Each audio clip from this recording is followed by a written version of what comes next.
गीता के अनुसार नेत्र केवल हमें दृष्टि प्रदान करते हैं, परंतु हम कब किसमें क्या देखते हैं ये हमारी भावनाओं पर निर्भर करता है। श्री कृष्ण कहते हैं कि मनुष्य को स्वयं को ईश्वर में लीन कर देना चाहिए। ईश्वर के सिवाय मनुष्य का कोई नहीं होता है। इसके साथ ही यह मानकर कर्म करना चाहिए कि वह भी किसी का नहीं है। वह सब कुछ करो जो तुम्हें करना है, लेकिन लालच से नहीं, अहंकार से नहीं, वासना से नहीं, ईर्ष्या से नहीं, बल्कि प्रेम, करुणा, नम्रता और भक्ति के साथ। भगवान श्री कृष्ण इस अनमोल वचन के माध्यम से करने की नियत का उल्लेख करते हैं। जब किसी भी कार्य करने में अगर लालच होगा, बेईमानी होगी, जलन होगी, तो वो काम न तो सही होगा और न ही उसके परिणाम फलदायी होंगे। इसके अतिरिक्त जिस कार्य को हम पूरे मन से प्रेम पूर्वक करेंगे तो वो न सिर्फ हमारे लिए बल्कि समाज के लिए भी हितप्रद होगा। जो चाहते हैं उसके लिए नहीं लड़ते हैं, तो जो खोया उसके लिए मत रो। मनुष्य सब कुछ चाहता है पर सब कुछ उसे नहीं मिल सकता। आपको जो नहीं मिला उसके लिए पश्चाताप मत करो, और जो आपसे खो गया, जो आपसे अलग हो गया, उसके लिए निराश भी मत हो। नर्क के 3 द्वार हैं, काम, क्रोध और लोभ। जो व्यक्ति कामी प्रवृत्ति का होता हो, जिसके मन में लोभ होता है और जो अत्यधिक क्रोधी स्वभाव का होता है, उसके लिए नर्क के द्वार सदैव खुले होते हैं। अर्थात ऐसे व्यक्ति को तो सिर्फ नर्क में ही जगह मिलती है। ठंड या गर्मी, सुख या दर्द का अनुभव करें। ये अनुभव क्षणभंगुर हैं, वे आते हैं और जाते हैं। उन्हें धैर्यपूर्वक सहन करें। समय एक सा नहीं रहता। आज दैख है तो कल सुख भी आएंगे, और सुख के बाद दैख भी आना स्वाभाविक है। आपको पूरे धैर्य और श्री कृष्ण पर विश्वास के साथ अपना जीवन निर्वाह करना चाहिए। इस शरीर का मोह मत करो, ये तो माटी है, माटी में मिल जाएगा। अमर तो आत्मा है जो परमात्मा में मिल जाएगी।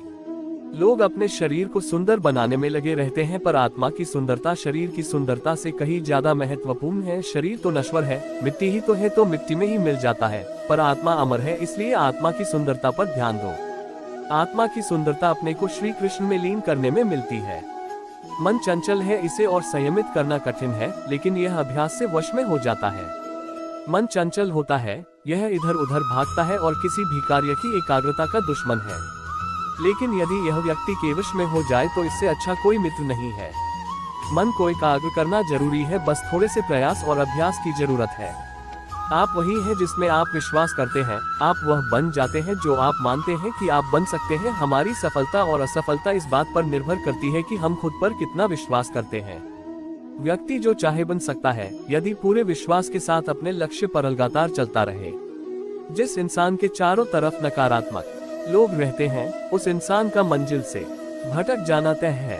कहते हैं मन के हारे हार है और मन के जीते जीत। जिस प्रकार सकारात्मक विचारों से सफलता मिलती है, उसी प्रकार नकारात्मक विचार असफलता के मार्ग की ओर अग्रसर करते हैं। क्योंकि जैसा हम सोचते हैं वैसे ही हम बनते जाते हैं, और अपने विचारों के माध्यम से ही हमें नकारात्मक और सकारात्मक परिणाम मिलते हैं। समय हमेशा चलता रहता है, कभी रुकता नहीं। यदि आज बुरा समय है तो कल अच्छा होगा। इसलिए आप बिना किसी स्वार्थ के सिर्फ कर्म कीजिए, फल समय खोद देगा। न तो समय रुकता है और न ही एक सा रहता है। बुरा समय हो या अच्छा समय, बदलता जरूर है। आज बुरा है तो कल अच्छा, और अच्छा तो फिर बुरा समय जरूर आएगा। सुख के बाद दैख और दैख के बाद सुख आते जाते रहते हैं। इसलिए इस पर हमारा कोई वश नहीं है, लेकिन कर्म पर हमारा वश जरूर है। आप सिर्फ कर्म करिए, फल की चिंता किए बगैर। समय आने पर फल जरूर मिलेगा। जो अज्ञानी व्यक्ति होता है वो ये गलत फहमी पाल लेता है कि मैं करता हूँ, सभी कार्य मेरे द्वारा किए जा रहे हैं, ऐसा जान उसमें अहंकार घर कर लेता है। परंतु इस श्रेष्ठी में जो भी हो रहा है वो तो प्रकृति द्वारा किए जा रहे हैं। अज्ञानता के कारण व्यक्ति में जो मैं का अहंकार जन्म ले लेता है तो उसका पतन होना निश्चित है। श्री कृष्ण कहते हैं कि वो किसी के भी भाग्य के निर्माता नहीं है, व्यक्ति खुद ही अपना भाग्य लिखता है। आप जैसा बीज बोएंगे आप वैसी ही फसल ही काटेंगे। आप जैसा कर्म करेंगे आपको वैसे है परिणाम मिलेंगे। यदि विद्यार्थी मन लगा कर पढ़ाई करेंगे तो परीक्षा में सफल होंगे। इसलिए हर व्यक्ति का भाग्य तभी बदलेगा जब वो ऐसे कर्म करेगा।